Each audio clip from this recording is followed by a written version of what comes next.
जळगावच्या मुक्ताई नगरमध्ये भाजपला झालेल्या पराभवानंतर मंत्री गिरीश महाजन यांनी थेट खडसे कुटुंबावर निशाणा साधलाय।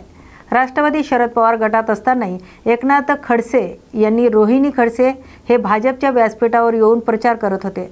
हे मतदारांना न पटणारं होतं असा आरोप महाजन यांनी केलाय। एकनाथ खडसे यांच्याकडे आता काहीही उरलेले नाही। 2 वेळा त्यांच्या मुलीने विधानसभा निवडणूक लढवली, मात्र दोन्ही वेळा मोठ्या फरकाने पराभव स्वीकारावा लागला असा टोला गिरीश महाजन यांनी लगावलाय। मुक्ताईनगरमध्ये भाजपची जागा गमवावी लागली याला खडसे कुटुंब जबाबदार असल्याचंही त्यांनी ठामपणे सांगितले। दरम्यान राज्यातील निकालावर बोलताना महाजन यांनी स्पष्ट केलंय, भाजपने राज्यात 50% पेक्षा जास्त जागांवर विजय मिळवलाय, तर शिवसेना दुसऱ्या क्रमांकावर आहे, तर अजित पवार गट तिसऱ्या क्रमांकावर आहे। आगामी महापालिका निवडणुकांमध्येही महायुतीचाच बोलबाला राहील असा ठाम दावाही त्यांनी यावेळी केलाय। त्यांची परिस्थिती अतिशय वाईट होणार आहे, मी तुम्हाला आता सांगतो। त्यांनी किती लोकांना भुलवण्याचा प्रयत्न केला, मराठी माणसाला फार प्रलोभन दाखवण्याचा प्रयत्न केला, त्याचा उपयोग या ठिकाणी होणार नाही। लोकांचं प्रेम, लोकांचा विश्वास हा आमच्यावरच आहे, विशेष करून भाजपवर आहे, महायुतीवर आहे। केंद्रामध्ये माननीय पंतप्रधान मोदीजींचं नेतृत्व या ठिकाणी आहे, त्याच्यावर सगळ्यांचा विश्वास त्या ठिकाणी त्यांच्यावर आहे। राज्यामध्ये आता देवेंद्रजी आहेत, एकनाथजी आहेत, दादा आहेत, आमच्यावरच त्यांचा विश्वास आहे, कारण यांच्यामध्ये काहीच नाही, हे वरपासून खालपर्यंत कुठेच नाही आहेत। शेवटी विकास काय करणार, शहरांचा निधी कुठून आणणार, फंड कुठून आणणार, याचं ऐकणार कोण? त्यामुळे मला असं वाटतं की लोकांना माहिती आहे, या राज्याला पुढे न्यायचं असेल तर आता महायुतीशिवाय पर्याय नाही, भाजपशिवाय अजिबात पर्याय नाही। आणि म्हणून या ठिकाणी या येत्या महापालिकेमध्ये मी सांगतो तुम्हाला, मी सांगितलेलं 10 महापालिकेतून एकसुद्धा महापालिका या ठिकाणी महाविकास आघाडीची येणार नाही। बारामतीत मिळालेल्या विजयानंतर प्रतिक्रिया देताना सचिन सातव यांनी हा विजय वैयक्तिक नसून संपूर्ण बारामतीकरांचा असल्याचं स्पष्ट केलंय। जनतेने दाखवलेल्या विश्वासामुळेच हा विजय शक्य झालाय असंही ते म्हणाले। बारामतीकरांनी दिलेल्या पाठिंब्याबद्दल आभार व्यक्त करीत पुढील काळात शहराच्या विकासासाठी सर्वांना सोबत घेऊन काम करण्याचा निर्धार सचिन सातव यांनी यावेळी व्यक्त केलाय। निश्चित या विजयाला दुःखाची किनार आहे। 6 जागा आमच्या काही ठिकाणी 3 अपक्ष आणि 3 पक्षाच्या चिन्हावर निवडून आलेल्या आहेत विरोधकांच्या। निश्चित याची फार मोठी खंत आमच्या सर्व राष्ट्रवादीच्या कार्यकर्त्यांमध्ये आहे। त्या ठिकाणी ज्या 6 जागा पडल्या त्या ठिकाणी आम्ही निश्चित जनतेकडे पुन्हा जाऊ की ते कुठं आमच्या चुका झाल्या होत्या, कुठं आमचं काही कमतरता होती, त्या सगळ्या गोष्टी आम्ही नोंद करून पुढं त्यांच्या सेवेमध्ये कुठेही कमी पडणार नाही याची ग्वाही देतो। पण ह्या गोष्टी झघडल्यात आणि त्याचं फार मोठं दुःख आमच्यामध्ये आहे, पण निश्चित त्या ठिकाणी जाऊन आम्ही त्याची कारणामासे शोधून जनतेला न्याय देऊ। 2012 ते 17 मध्ये 5 वर्ष त्यावेळेस टेन्युअरच 2.5 वर्षाचा होता, आता टेन्युअर 5 वर्षाचा झाला। संध्याताई बोबडेला टेन्युअर 5 वर्षाचा मिळाला, नंतर 7 ते 5 हे टेन्युअर हा जो राज्य सरकार निर्णय घेईल, नगरपालिका अधिनियमामध्ये काय काय बदल होतात त्या पद्धतीने तो टेन्युअर असतो। हो, निश्चित ह्याचा हे आहे की आत्ताचा जो लोकनियुक्त नगराध्यक्ष असतो त्यामध्ये संध्याताई बोबडे आपल्या लोकनियुक्त नगराध्यक्ष होत्या, सौ पौर्णिमा तावरे आपल्या लोकनियुक्त नगराध्यक्ष होत्या, त्यांना सगळ्यांना 5-5 वर्षाचे टेन्युअर मिळाले, म्हणून आता तो 5 वर्षाचा लोकनियुक्तचा टेन्युअर आपल्याला मिळालाय आणि तो कसब्याला नाही संपूर्ण बारामतीला मिळालेला आहे। त्यामुळे त्या संपूर्ण बारामतीच्या जनतेचे मी आभार मानतो। निश्चित चौथ्यांदा संधी मिळाल्याबद्दल मी सर्वांचे आणि पक्षाचे आभार मानतो की त्यांनी मला संधी दिली, पण निश्चित मी या संधीला एक आव्हान बघतो, कारण की मला ज्या वेळेस आमच्या कुटुंबाला संधी दिली त्या वेळेस बारामतीची परिस्थिती आणि आता 2025 ची बारामतीची परिस्थिती खूप वेगळी आहे। आता जवळपास बारामतीमध्ये 1,02,000 पेक्षा जास्त मतदारसंख्या आहे। लोकसंख्या तर 2011च आपल्याकडे गॅझेट आहे, अजून लोकसंख्या 2021 ची झालीच नाही कोविडमुळे।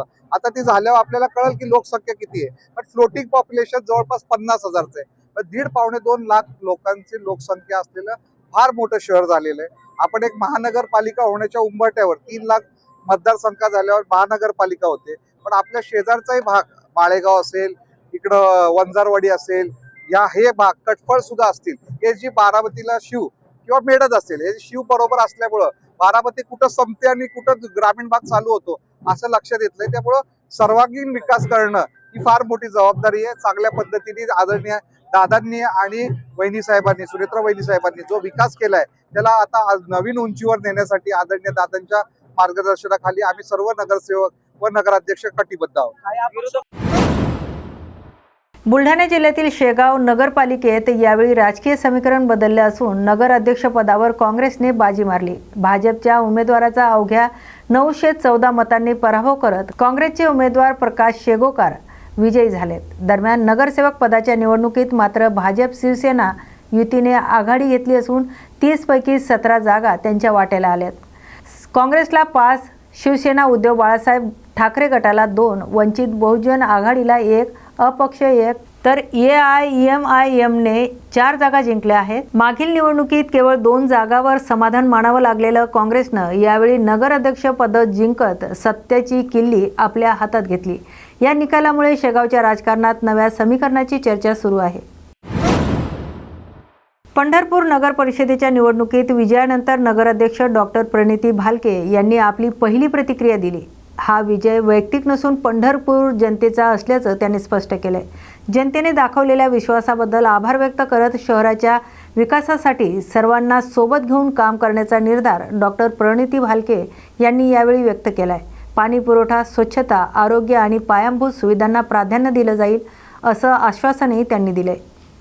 नक्कीच नानांच्या आठवणीत मी अगोदर पण सांगितलं की हा नानांवर प्रेम करणाऱ्या सर्व स्वाभिमानी जनतेने मला प्रचंड असा प्रतिसाद देऊन मी म्हणजे माझ्या अर्ज भरल्याच्या दिवशीच सांगितलं होतं की स्वाभिमानी जनता माझ्या पाठीमागं भक्कमपणे उभे राहणार आणि आज जनतेच्या स्वाभिमानाचा विजय झालेला आहे आणि प्रस्थापितांच्या पितांच्या छाताडावर हा स्वाभिमानाचा वार मी केलेला आहे. काय विजन आपण जनतेला दिलं होतं, आता ती वेळ आली करून दाखवायची? 100% करून दाखवणार आणि या अगोदर पण सर्वसामान्य जनतेच्या घरापर्यंत पोहोचून नानांच्या विचारांचा वसा आणि वारसा काम केलेलं आहे आणि कुठंच त्याचं फळ मला आज त्यांनी इथं दिलेलं आहे. पण कुठंतरी आपले नगरसेवक कमी येताना दिसत आहेत. गड आला असं काय होणार नाही, जे आहेत ते पण माझेच आहे.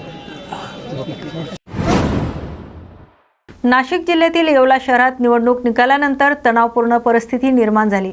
येवला नगरपालिकेच्या प्रभाग क्रमांक 4च्या निकालानंतर मोमीनपुरा परिसरात 2 गटांमध्ये जोरदार हाणामारी झाली. या घटनेत राष्ट्रवादी आणि शिवसेनेच्या कार्यकर्त्यांमध्ये वाद वाढून हाणामारी झाली असून 3 पुरुष आणि 1 महिलेसह 4 जण जखमी झालेत. जखमींना उपचारासाठी येवला येथील शासकीय रुग्णालयात दाखल करण्यात आले. घटनेची माहिती मिळताच येवला शहर पोलीस ठाण्याचे अधिकारी घटनास्थळी दाखल झाले असून तक्रार दाखल करण्याची प्रक्रिया सुरू करण्यात आली. या प्रकरणाचा पुढील तपास पुलिस करत आहे. हमने रुपेश भाई का काम करे ऊपर नगर अध्यक्ष में राष्ट्रवादी वाले थे ये लोग आकर बलजबरी हमारे 3 लोग हम उधर बैठे थे, हारून, वसीम और मैं, और उधर आते बराबर इन्होंने हमारे को तलवार और पाइप से मारने के बाद में मेरा हाथ भी जरा लपड़े में इधर भी लगा मेरे को. वर्धा नगर परिषदेच्या निकालात काँग्रेसने दणदणीत विजय मिळवला आहे तर नगराध्यक्ष पदासाठी काँग्रेसचे उमेदवार सुधीर पांगुळ यांनी भाजपच्या उमेदवाराचा पराभव करत बाजी मारली. या निवडणुकीत पालकमंत्री पंकज भोयर यांची प्रतिष्ठा पणाला लागली होती, मात्र निकाल काँग्रेसच्या बाजूने लागलाय. निकाल जाहीर होताच शहरात काँग्रेस आणि महाविकास आघाडीच्या कार्यकर्त्यांनी गुलालाची उधळण करत जल्लोष साजरा केलाय. विजयानंतर प्रतिक्रिया देताना सुधीर पांगुळ यांनी हा विजय वैयक्तिक नसून सर्वसामान्य जनतेचा असल्याचं सांगितलंय. जनतेचे प्रश्न प्राधान्याने सोडून सर्वांना सोबत घेऊन विकासाची वाटचाल केली जाईल असा विश्वास त्यांनी व्यक्त केलाय. नक्कीच हा विजय माझा नसून हा विजय वर्धेकर जनतेचा विजय आहे. सर्वसामान्य कष्टकरी कामकरी लोकांचा विजय आहे. इथल्या गोरगरीब बेरोजगार ह्या सर्व युवकांचा विजय आहे. ही लढाई माझी होती, पण माझी असताना जनता आणि जनता जनार्दन हे माझ्यासाठी मायबाप होते. ही जनता माझ्यासाठी आज किंगमेकर बनली आहे. ह्या लोकांनी मला आपला उमेदवार निवडला. गेल्या 30 वर्षापासून मी सामाजिक कार्य, राजकीय कार्य करतो. जात धर्म पंथ पक्ष पाहून कधी कार्य केलं नाही. मी सर्वसामान्य माणसाला न्याय देण्याचा प्रयत्न केला. पण खऱ्या अर्थाने या जनतेने मला डोक्यावर घेतलं, मला संधी दिली. या संधीचं नक्कीच सुवर्ण संधी करण्यात माझा विचार राहील. माझे एक सामान्य नागरिक म्हणून एक सामान्य कार्यकर्ता हो मी, पण धोबी पछाड देणं हे माझ्या हाती नव्हतं. ही जनतेने धोबी पछाड दिलं. ही जनता इथली आहे. जनतेला कळते की इथलं माणूस काम करणारा कोण आहे. म्हणून ह्याच्यानंतर लोकप्रतिनिधी कसा असावा हे तुमच्या माध्यमातून जाऊ द्यायला पाहिजे. लोकप्रतिनिधी एसी मधला नसावा, लोकप्रतिनिधी सामान्य माणसाचा असावा, जेणेकरून त्याची जे नाळ आहे तिला जनतेशी जुळली पाहिजे, त्याची जे चाड आहे इथल्या लोकांशी जुळली पाहिजे, त्या लोक समस्या जाणून घेतल्या पाहिजे, जेणेकरून कुठल्या नेत्याचा तो पाठीराखा नसावा किंवा कुठल्या नेत्याचा तो म्हणजे असा कुठल्या नेत्याचा लांगून चालून करणारा नसावा असं मला वाटते. चांदूर रेल्वे नगर परिषदेच्या सर्व प्रभागाचा निकाल हाती आले असून या निवडणुकीत भाजपने सर्वाधिक जागांवर विजय मिळवत आघाडी घेतली आहे. काँग्रेस, वंचित, कम्युनिस्ट पक्ष आणि अपक्ष उमेदवारांनी काही जागांवर यश मिळाले, तर प्रभाग निहाय पाहिल्यास भाजपने बहुतांश प्रभागांमध्ये आपली ताकद दाखवून दिली, तर काँग्रेसने काही ठिकाणी बाजी मारली, तर वंचित बहुजन आघाडी आणि भारतीय कम्युनिस्ट पक्षालाही खाते उघडता आलं असून अपक्ष उमेदवारांनी आपली उपस्थिती नोंदवली. सर्वप्रथम जे चांदूरची जनता ज्यांना माझ्यावर इतका प्रेम केला आणि माझ्यावर इतका विश्वास दाखवला, त्यांच्या सर्वांना मी खूप आभार मानते. आणि निश्चितच त्यांच्या जे विश्वास आहे, त्यांचे जे स्वप्न आहे ती पूर्ण करण्याची माझी पूर्ण तयारी आहे. आणि जनताने आजपर्यंत जे काही पक्षांचे काम असतात ते सब पाहून बदलावाचा निर्णय घेतला आहे, तर निश्चित त्यांचा हे निर्णय त्यांच्या चांदूरसाठी भविष्यासाठी खरा ठरेल. हा माझा कोणत्या कामांना प्राधान्य राहील साधारणतः, काय अजेंडा राहील आपला? निश्चितच आमचे काम करणारे लोक आहे आणि निश्चितच जनतेने आमची प्रामाणिकता, सेवा आणि आमचे जे काही कार्य आहे आजपर्यंत ते पाहूनच आम्हाला मान्यता दिली आहे. तर निश्चितच त्यांच्या ते स्वप्न पूर्ण करणं आमची जबाबदारी आहे आणि हे जबाबदारी मी स्वीकार करते आणि त्यांच्यासोबत पूर्ण करते. विजय आहे आणि एक नवीन पॅटर्न विदर्भात सुरू झालेला आहे, हा त्याचा विजय आहे. निश्चितच लोकांनी जो विश्वास दिला आहे त्याचा मी आभारी आहे. आपल्या माध्यमातून एवढं सांगू इच्छितो की येता का हा तरुण राज्यकर्त्यांसाठी फार चांगली दिशा देणार आहे. निश्चितच तो थांबवला म्हणून आम्ही विजय प्राप्त करू शकलो, कारण मोठ्या प्रमाणात त्यांनी ज्या पद्धतीनं इथं घोळ केला तो आम्ही तेव्हाच पकडला आणि म्हणून लोकांनी भरपूर मतं दिले. लीड जो होता तोच फक्त विजय हा आम्हाला माहित होता, पुन्हा म्हणून त्या ताकद निवडून करत. संभाजीनगरमध्ये निवडणूक निकालानंतर प्रतिक्रिया देताना खासदार संदीपान भुमरे यांनी विजयाची खात्री आधीपासूनच होती असा दावा केलाय.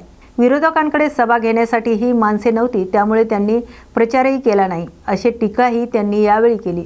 जनतेने विकासाला मतं दिलं असून कुणी कुणाचा गड राखला यापेक्षा आमचे उमेदवार निवडून आले याचा आनंद असल्याचं भुमरे यांनी स्पष्ट केलंय.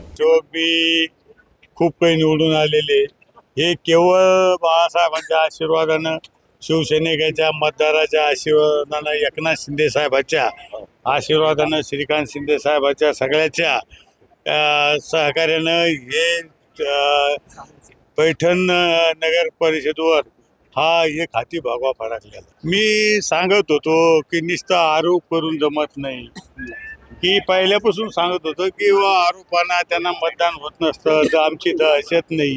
दहशत असती तर लोकांनी मतदारांनी मतदान केलं असतं का? दहशत असल्या लोक बाहेर निघत नाही. पण दहशत, काल मी पैठणला आलो तर सगळे मतदार माझ्या सोबत होते. मला एक सांगायचं की हे विकासावर, प्रेमावर हे मतदान होतं आणि हे काही आजचं नाही ना. अनेक संस्था अनेक वर्षापासून या शिवसेनेच्या बाळासाहेबांच्या आशीर्वादाने, एकनाथ शिंदे साहेबांच्या आशीर्वादाने शिवसेना सांगाल म्हणजे मला एक सांगा, महायुतीचं काम आहे आणि उद्धव साहेब काय सांगते ना, कुठं जाते, अशी पाळी आली त्यांची सगळ्याची नेत्याची की त्यांना सभा घ्यायला सुद्धा माणसं नाही, कुठं जायची सुद्धा परिस्थिती. त्यांना कोणीच, तुम्हाला सांगतो आता अंबादास असन, खैरे असन, पैठणला आले पण सभा नाही घेतल्या, गल्ली बोळीत फिरत बसले. नेते म्हणत होते पण सभा नाही घेतली, ते घेऊ शकत नाही सभा.